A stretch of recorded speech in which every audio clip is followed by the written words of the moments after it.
Hello students. आज हम GST registration के बारे में बात करेंगे।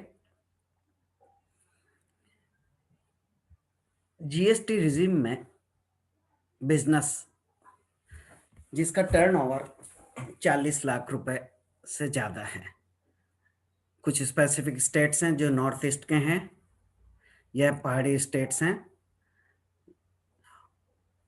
उनमें 10 लाख रुपए और बाकी सामान्य स्टेट्स में 40 लाख रुपए से जिसका टर्नओवर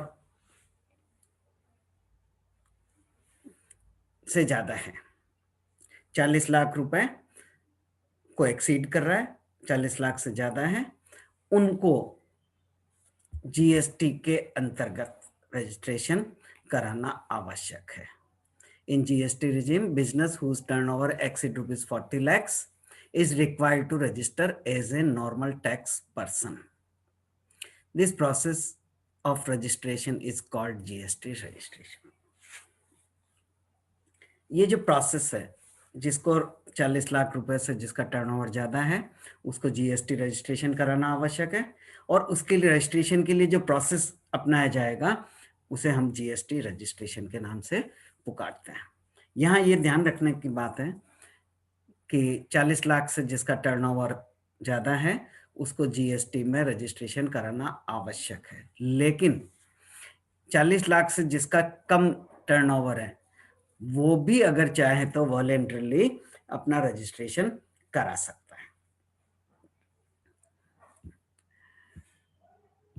इसके अलावा कुछ सर्टेन केसेस ऐसे हैं जिसमें जीएसटी का रजिस्ट्रेशन कराना आवश्यक है, जिसको हम नीचे बात करेंगे।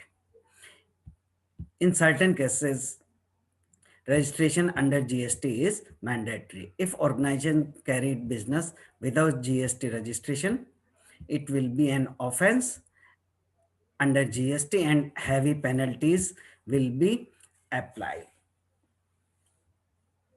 जो व्यक्ति जिसके लिए जीएसटी रजिस्ट्रेशन मैंडेटरी है, कंपल्सरी है, अनिवार्य है, अगर वो अपना बिजनेस का रजिस्ट्रेशन जीएसटी के अंतर्गत नहीं कराता है और बिजनेस जारी रखता है, वो जीएसटी के अंतर्गत एक ऑफेंस है, अपराध है, और उसके लिए हैवी पेनल्टीज लागू होती है। अगर कोई ऐसा व्यक्ति पाया जाता है जिसके लिए जीएसटी रजिस्ट्रेशन आवश्यक है लेकिन उसने नहीं कराया है, तो उस पर पेनल्टी लगाई जा सकती है। इस पूरे प्रोसेस में रजिस्ट्रेशन कराने के लिए जनरली 2 से 6 वर्किंग डेज का टाइम लगता है। इस बात का भी आपको ध्यान रखना है कि जब जीएसटी एक्ट लागू किया गया था उस समय 20 लाख रुपए इसके टर्नओवर लिमिट थी, लेकिन अप्रैल 2019 से इसे बढ़ाकर 40 लाख कर दिया गया। अब बात आती है, अभी जैसे ऊपर अपन ने कहा, किस किस को जीएसटी रजिस्ट्रेशन कराना आवश्यक है। पहला, जिसका बिजनेस लिमिट 40 लाख रुपए से एक्सीड है या नॉर्थ ईस्ट वाले स्टेट्स में 10 लाख रुपए से एक्सीड है, उसको रजिस्ट्रेशन कराना आवश्यक है। इसके अलावा अगर वो जीएसटी लागू होने से पहले किसी भी एक्ट के अंतर्गत sales tax, excise, service tax, VAT इत्यादि में अगर वो रजिस्टर्ड है तो उसे अपना जीएसटी में रजिस्ट्रेशन कराना आवश्यक है, चाहे उसकी लिमिट कुछ भी रही हो।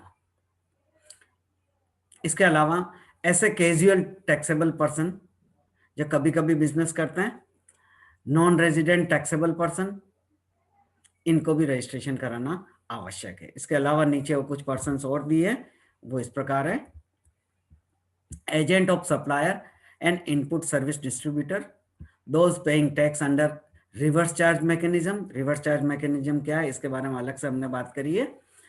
जिसको माल खरीदने वाले को टैक्स चुकाना पड़ता है वो रिवर्स चार्ज मैकेनिज्म में आता है। Person who supplies via e commerce aggregator, ऐसा व्यक्ति जो ई कॉमर्स के थ्रू अपना माल बेचता है, तो ऐसा ई कॉमर्स उनको रजिस्ट्रेशन कराना है। एवरी ई कॉमर्स एग्रीगेटर जो बीच का मेडिएटर का काम करता है, ऑनलाइन जहां डिस्ट्रीब्यूशन होता है, जहां ऑनलाइन परचेजिंग सप्लाई होती है, वो ई कॉमर्स के अंतर्गत एग्रीगेटर हैं, तो वो उनको अपना रजिस्ट्रेशन कराना होगा। इसके अलावा person supplying online information in database access और retrieval services from a place outside India to person in India other than the registered taxable person. ऐसे पर्सन को भी जो डाटा सर्विसेज या ऑनलाइन सर्विसेज प्रोवाइड करते हैं, चाहे वो भारत के बाहर कर रहे हैं लेकिन भारत के किसी व्यक्ति को प्रोवाइड करा रहे हैं, तो उनको भी अपना भारत में जीएसटी का रजिस्ट्रेशन कराना आवश्यक है। अब कोई व्यक्ति चाहता है कि मैं जीएसटी में अपना रजिस्ट्रेशन करा लूं, तो उसको क्या क्या डॉक्यूमेंट सबमिट करने होंगे, क्या क्या डॉक्यूमेंट उसको जरूरत पड़ सकती है। जरूरी नहीं कि सारे डॉक्यूमेंट सभी के लिए लागू हो, लेकिन इन डॉक्यूमेंट्स की आवश्यकता रहती है। Pan number of applicant, Aadhaar card अगर वो इंडिविजुअल है, प्रूफ ऑफ बिजनेस रजिस्ट्रेशन और इनकॉर्पोरेशन सर्टिफिकेट। उसका बिजनेस का कोई रजिस्ट्रेशन है तो उसका प्रूफ, या कंपनी है तो उसका, या कॉर्पोरेशन है तो उसका incorporation certificate. Identity and address proof of promoter director with photographs. अगर कोई कंपनी है या संस्था है तो उसके प्रोमोटर, उसके डायरेक्टर, उनके फोटोग्राफ और उनके आइडेंटिटी और एड्रेस प्रूफ आपके साथ में होना चाहिए। Address proof of business place, business का जहाँ व्यवसाय संचालित है उसका एड्रेस प्रूफ आपको साथ में देना होगा। Bank account statement, cancelled cheque, bank account की details, IFSC number, account number, नाम इत्यादि, इन सबको आपको देना होगा। अगर वो ऐसे इंस्टीट्यूशंस जिसके लिए डिजिटल सिग्नेचर्स आवश्यक है तो डिजिटल सिग्नेचर का सर्टिफिकेट और उसके कॉपी वो सब चाहिए। Then letter of authorisation, board resolution for authority signatory. अगर कोई इंस्टीट्यूशन है जिसको उन्होंने ऑथराइजेशन लेटर दिया होगा कि ये सारे प्रोसेस को कौन व्यक्ति डील करेगा, उस पर कौन साइन करेगा, तो उसका ऑथराइजेशन सर्टिफिकेट। ये सब डॉक्यूमेंट्स की जरूरत पड़ती है रजिस्ट्रेशन के लिए। फिर आता है जीएसटी रजिस्ट्रेशन प्रोसेस। ये जीएसटी का रजिस्ट्रेशन का प्रोसेस पूरा का पूरा कंप्लीटली ऑनलाइन है। जीएसटीएन जो नेटवर्क है उस पर ये ऑनलाइन प्रोसेस है जिससे आप रजिस्ट्रेशन करा सकते हो। और इसके लिए 11 स्टेप्स उसमें दिए हुए हैं, वो स्टेप्स पूरे करने होते हैं जिसमें सब कुछ शामिल आ जाता है। उसके थ्रू आप अपना रजिस्ट्रेशन करा सकते हैं, डॉक्यूमेंट सबमिट कर सकते हैं। GST registration is a online step process which involves submission of many business details and scanned documents। क्या क्या डॉक्यूमेंट्स होंगे, क्या स्टेप्स होंगे, इसके बारे में हम अलग से बात करेंगे। अभी ये ध्यान रखिए कि जीएसटी में रजिस्ट्रेशन ऑनलाइन ही करना होगा। अब कुछ इंपॉर्टेंट पॉइंट्स है ये क्वेश्चनर के रूप में आपको आगे दिए गए, जिसके बारे में आपको ध्यान रखना है इस प्रोसेस के लिए, ताकि आपकी कंफ्यूजन्स भी दूर हो जाए। GST registration frequent asked questions. Number 1, is GST registration mandatory? तो इसका आंसर है yes, you are required to obtain GST registration once your turnover exceed the specific threshold limit. जो अभी अपन ने ऊपर बात करी थी कि जो बिजनेस की एक लिमिट है टर्नओवर, जैसे हमने कहा था 40 लाख रुपए से अगर उसका टर्नओवर एक्सीड करता है तो उसे रजिस्ट्रेशन मैंडेटरी है, उसको कंपल्सरी है, रजिस्ट्रेशन कराना होगा। लेकिन अगर वो चाहे ये इतनी लिमिट नहीं भी है लेकिन अपना रजिस्ट्रेशन कराना चाहता है तो करा सकता है। Can I apply for multiple GST registration? क्या मैं एक से अधिक के लिए रजिस्ट्रेशन करा सकता हूँ, एक से अधिक बार रजिस्ट्रेशन करा सकता हूँ? तो इसके संबंध में 2-3 बातें हैं। If a business operation from more than one state, the taxpayer should obtain a separate registration for each state। अगर आपका बिजनेस एक से ज्यादा स्टेट्स में है तो प्रत्येक स्टेट्स के लिए जहां आपका बिजनेस है वहां आपको सेपरेट रजिस्ट्रेशन कराना होगा। जैसे आपका बिजनेस ऑटोमोबाइल का है और आप कर्नाटक और तमिलनाडु दोनों जगह अपना बिजनेस करते हैं तो आपको दोनों ही स्टेट्स के लिए आपको रजिस्ट्रेशन सेपरेट रजिस्ट्रेशन कराना होगा। Can I apply for multiple registration with in state? अब बात आती है, अभी तो हमने कहते हैं कि यदि 2 स्टेट्स में आपका बिजनेस है तो आप दोनों स्टेट्स के लिए अलग अलग रजिस्ट्रेशन आपको कराना होगा। अब बात आती है कि क्या मैं एक ही स्टेट में मल्टीपल रजिस्ट्रेशन करा सकता हूँ? इसमें भी आपका आंसर यस है। यदि आपका बिजनेस सेपरेट है, अलग अलग टाइप का है, तो फिर आप उस अलग अलग रजिस्ट्रेशन एक ही स्टेट में भी करा सकते हैं। Yes, A business can apply for any number of GST registration within a state. The procedure for allocating multiple GST registration only for different businesses vertical within a state has been removed for each of business.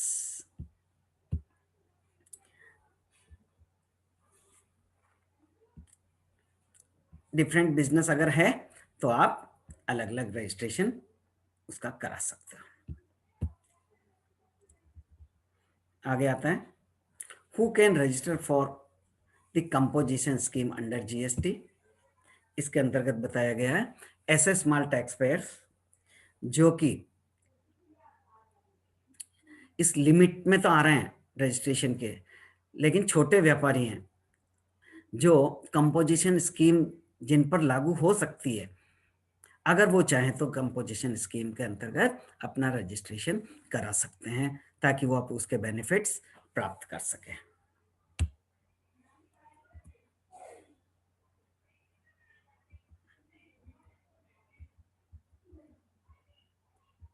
आगे आता है, what turnover should be considered for GST registration threshold limit? अभी हमने कहा था कि 40 लाख रुपए या 10 लाख रुपए की अगर वो लिमिट क्रॉस करता है तो उसको रजिस्ट्रेशन कराना कंपलसरी है, या वो कंपोजिशन स्कीम के अंतर्गत जाना चाहता है तो रजिस्ट्रेशन कंपलसरी है। तो अब बात आती है कि उस 40 लाख की लिमिट में क्या क्या शामिल किया जाए। क्या टैक्स फ्री आइटम्स को भी शामिल किया जाए या नहीं किया जाए? इसके संबंध में ये कहा है, aggregate turnover should be taken into consideration to calculate turnover. उसका सभी तरह का टर्नओवर उन सबको जोड़ना होगा और उन सब की जोड़ के लिए ये 40 लाख रुपए या उससे ज़्यादा या कम देखना होगा। Aggregate turnover means the aggregate value of all taxable supplies excluding inward supplies liable to reverse charges, but including exempt supplies, export of goods or services or both, and interstate supplies of a person having the same PAN number to be computed on an all India basis। अर्थात उसकी सभी तरह की turnovers आपको जोड़ने होंगे, चाहे आप रजिस्ट्रेशन किसी भी स्टेट्स में करा रहे हैं या एक से ज़्यादा स्टेट्स में करा रहे हैं। इंटर स्टेट सप्लाईज हैं, हर एक स्टेट की सप्लाई है, एग्जेम्प्ट गुड्स की सप्लाई आप करते हो, एक्सपोर्ट कर रहे हो, इन सब को आपको इस लिमिट के लिए जोड़कर देखना होगा कि आपको रजिस्ट्रेशन कंपलसरी है या नहीं है। इसमें खाली एक इनवर्ड सप्लाईज जो रिवर्स चार्ज के अंतर्गत टैक्सेबल है उसको नहीं जोड़ना है, बाकी सब कुछ आपको जोड़ना है। लेकिन ये साथ में आपको ध्यान रखना है कि इस टोटल में CGST, SGST, UTGST, IGST and cess को शामिल नहीं करना है। अगर इन सबको मिला के आपकी 40 लाख या उससे एक्सेस हो रही है, लेकिन GST जिस नाम से हो अगर उसको एक्सक्लूड कर देते हैं तो 40 लाख नहीं बनती है, तो फिर आपको रजिस्ट्रेशन कंपलसरी नहीं है। अर्थात इसकी अमाउंट को अलग रखना, उसके अलावा बाकी सब कुछ जोड़ के आपको देखना है कि क्या लिमिट क्रॉस कर रहा है या नहीं। अब कोई व्यक्ति क्यों जीएसटी रजिस्ट्रेशन कराए? एक तो उसके लिए कंपलसरी है इसलिए कराना आवश्यक है, और यदि कोई जीएसटी जिसके लिए कंपलसरी नहीं है वो भी चाहे तो रजिस्ट्रेशन कराना चाहे तो करा सकता है। तो क्या उसको बेनिफिट्स हैं? उसमें ये कहा है, A for normal registered business, आपने सामान्य प्रोसेस के अंतर्गत बिजनेस का रजिस्ट्रेशन करा रखा है, आपके लिए जो कंपलसरी है, तो आपको रजिस्ट्रेशन कराने से क्या क्या फायदा मिलेगा? You can take input tax credit. आपने जो माल खरीदते समय जो जीएसटी चुकाया है उसकी क्रेडिट आपको मिल जाएगी। Second, conduct interstate business without restrictions. आप अगर आपने रजिस्ट्रेशन करा रखा है तो आप इंटरस्टेट बिजनेस आसानी से कर सकेंगे, किसी तरह की आपकी कोई रेस्ट्रिक्शंस लागू नहीं होंगे। फॉर कंपोजिशन डीलर्स, अगर आपने कंपोजिशन स्कीम में कोई रजिस्ट्रेशन करा रखा है तो आपको क्या बेनिफिट्स मिलेंगे? आपको लिमिटेड कंप्लाइंस, आपको बहुत अधिक फॉर्म्स वगैरह नहीं भरने हैं, क्वार्टरली रिटर्न्स फाइल करने होंगे और टैक्स कंप्लाइंस आपकी कम होगी। लेस टैक्स लाइबिलिटी, आपकी टैक्स रेट आपकी कम होगी, कम रेट से आपको टैक्स चुकाना होगा।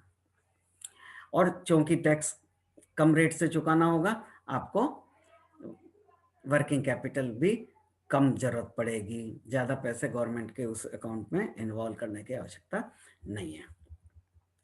For business for voluntarily opt in GST registration, अगर किसी के लिए जीएसटी रजिस्ट्रेशन कराना आवश्यक नहीं है, 40 लाख से उसकी लिमिट से कम है, फिर भी वो रजिस्ट्रेशन कराता है तो उसको क्या बेनिफिट्स मिल सकते हैं? इनपुट टैक्स क्रेडिट का वो लाभ मिल सकता है। Conduct interstate business without restrictions, वही ऊपर कहा है जो easily registration online e commerce websites पर अपना काम कर सकता है। Get a competitive advantage compound other business, दूसरों की तुलना में वो अधिक लाभ उसको प्राप्त हो सकता है। और चूंकि वो रजिस्टर्ड है तो अपने कस्टमर से जीएसटी चार्ज कर सकता है। अगर कोई व्यक्ति, इन सब के बाद साथ आपको ये ध्यान रखना है कि यदि कोई बिजनेस, ये व्यक्ति जीएसटी के अंतर्गत रजिस्टर्ड नहीं है तो माल बेचते समय अपने कस्टमर से जीएसटी वसूल नहीं कर सकता, अलग से जीएसटी नाम से कोई भी माल नहीं बेच सकता। तो अगर वो रजिस्ट्रेशन कराते हैं तो वो अपने कस्टमर से जीएसटी वसूल कर सकते हैं और उन्होंने जो टैक्स माल खरीदते समय चुकाया था उसकी इनपुट क्रेडिट वो प्राप्त कर सकते हैं।